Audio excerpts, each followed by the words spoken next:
Hello everyone, जय Hind. SSC constable GD 2025 आप लोग अपने मेडिकल फिजिकल ये सब तैयारी में जुटे हुए हैं। मेडिकल के पॉइंट्स को लेकर आप लोगों के जो डाउट्स हैं उसमें एक पॉइंट हम यहाँ पर ले रहे हैं कि ब्लड प्रेशर की वजह से आप देखते हैं कि हर साल भर्ती में काफी कैंडिडेट्स सिर्फ और सिर्फ बाहर हो जाते हैं इसलिए कि उनका बीपी जो था वो हाई था या लो था। तो अक्सर देखा गया है कि हाई ब्लड प्रेशर की वजह से कैंडिडेट्स ज्यादा बाहर होते हैं, लो वाले केसेस बहुत कम आते हैं। कि क्यों हाई हो गया? हाई होने के कुछ रीजन है यहाँ पे, उन पे भी बात करेंगे। क्या समाधान हो सकता है वो भी बात करेंगे। और जो कैंडिडेट्स अनफिट हुए हैं उनके अनफिटनेस सर्टिफिकेट भी आपको दिखाएंगे, उनके मार्क्स भी आपको दिखाएंगे कि देखिए एक कैंडिडेट सिर्फ और सिर्फ ब्लड प्रेशर की वजह से बाहर हो गया, तो कोई बीमारी नहीं है। ऐसा मेडिकल पॉइंट जो दिखाई नहीं देता कि कोई बीमारी नहीं है, प्रॉब्लम कुछ नहीं है, सिर्फ उस पल की मेडिकल बोर्ड के सामने आपका बीपी हाई हो गया और उसके बाद की जो प्रोसेस होती है, जो री मेडिकल होता है बीपी का, वो काफी थका देने वाला होता है। कई बार ये देखा गया है कि 17 दिन तक भी, मैक्सिमम जो हमें जानकारी है 17 दिन तक कैंडिडेट का री मेडिकल चला। हालांकि वो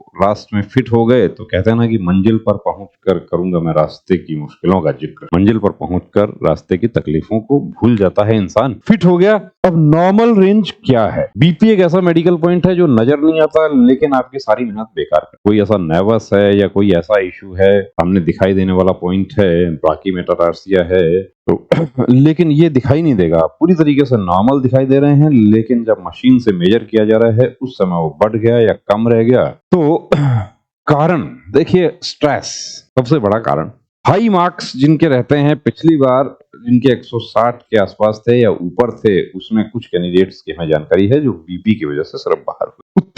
उत्तेजना की मेरी तो वर्दी पक्की हो गई। मतलब फिट हो गया, फिट होते ही मतलब मेरी वर्दी पक्की है, वो उसको उत्तेजना कहा है। नींद की कमी, प्रॉपर नींद नहीं हुआ, गलत डाइट या कुछ पलों की टेंशन। अब नींद की कमी देखिए, आप लोगों में से काफी कैंडिडेट्स क्या करते हैं, हालांकि पिछली भर्ती में डीवी, डीएमई, पीएसटी, पीटी ये सब एक साथ हुआ, लेकिन उससे पहले क्या होता था कि मेडिकल अलग होता था, तो आप सेंटर पे जाते थे, रात का सफर करके जाते थे, नींद नहीं हुआ सफर में। हमारे पास भी चेकअप के लिए कैंडिडेट्स आते हैं, ओवरनाइट जर्नी किया, उसकी वजह से प्रॉब्लम, कुछ पलों की टेंशन। अब सिस्टोलिक डायस्टोलिक रेंज क्या है? अब यहाँ पर आप देखिए कि हाई बीपी, ये री मेडिकल एक एसएसबी पथनाहा कैंप का सर्टिफिकेट है 2024 भर्ती का, 158/92।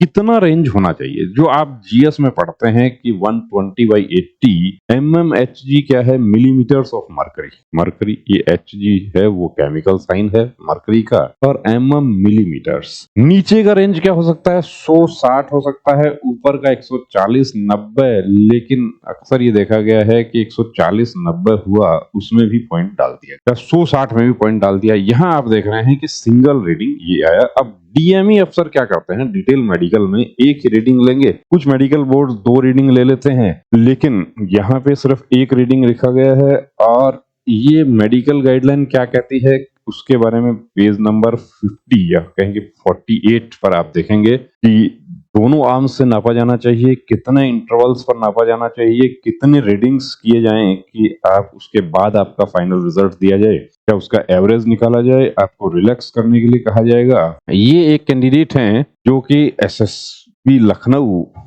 में जो री मेडिकल हुआ, सिर्फ एक ही पॉइंट में बाहर हुए हैं। हाई पर पॉइंट एक ही था, इनको दूसरा पॉइंट कोई नहीं। ऐसा ही आपको एक और दिखाते हैं।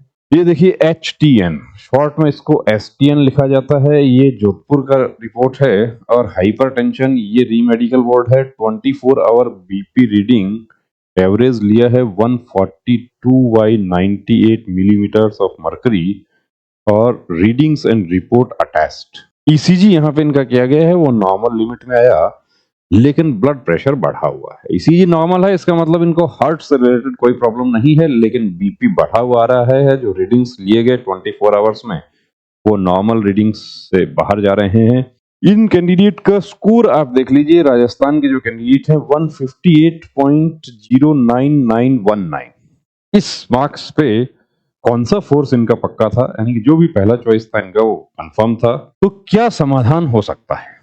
शांत बने रहें। इधर उधर जो आप डिस्कशन करते हैं, एक बोर्ड के प्रति धारणा बना ली जाती है, मेडिकल बोर्ड के प्रति, कि हर सेंटर पे 2, 3, 4, 5 इस तरीके से बोर्ड होते हैं। जो 3 नंबर वाला मेडिकल बोर्ड हार्ड कर रहा है, ऐसा नहीं है। वो हार्ड कर रहा है वो अपना काम कर रहे हैं, आपको अपना काम करना है, वो शांत बने रहना है। मेडिकल से 7 दिन पहले से ही अपना स्क्रीन टाइम जो है वो बहुत कम कर देना है। जो आप रील देखते हैं, अब रात में सोते समय काफी कैंडिडेट्स की आदत होती है खाली बैठे हुए हैं, थोड़ा सा मोबाइल को आराम दीजिए, थोड़ा सा अपनी आंखों को आराम दीजिए, थोड़ा सा अपने हार्ट को आराम दीजिए। बीपी को गूगल नहीं करना है, और गूगल करने का मतलब ये होगा कि वो आपको मैक्सिमम जो वर्स्ट कंडीशन है वो दिखाएगा। भरपूर नींद लेना है, फाइबर रिच फूड, हरी पत्तेदार सब्जियां, स्प्राउट्स, फ्रूट्स, इनका यूज करें। मेडिकल एडवाइस लें यदि आपको जरूरत लग रही है कि मुझे बीपी हाई हो सकता है, या पहले आपने चेक करवाया आपका हाई था, या पिछली बार के जो कैंडिडेट्स जो ब्लड प्रेशर हाई की या लो की वजह से बाहर हो गए, तो हाई का भी ट्रीटमेंट है, लो का भी ट्रीटमेंट है, वो लेकर आप बिल्कुल फिट हो सकते हैं। वाकई प्रॉब्लम है तो समय रहते ट्रीटमेंट करवाएं। और यदि आपका देखिए कोई डाउट है बीपी से रिलेटेड या कोई दूसरा पॉइंट आपका ऐसा है, तो आप व्हाट्सएप मैसेज हमें कर सकते हैं। कंप्लीट प्री मेडिकल चेकअप के लिए आप हमारे सेंटर विजिट कर सकते हैं। मेल फीमेल दोनों के लिए complete pre medical checkup according to medical guideline हमारे सेंटर पे सुविधा उपलब्ध है। तो बने रहिए दोस्त हमारे साथ, और अपने दोस्तों के साथ ज्यादा से ज्यादा शेयर कीजिए ताकि कोई अपना साथी बीपी में अनफिट ना हो। और नेक्स्ट पॉइंट आपको किस पॉइंट पे चाहिए नेक्स्ट वीडियो, उसको कमेंट सेक्शन में जरूर बताएं ताकि हम आपके लिए वो वीडियो लेकर आ सकें। जय हिंद।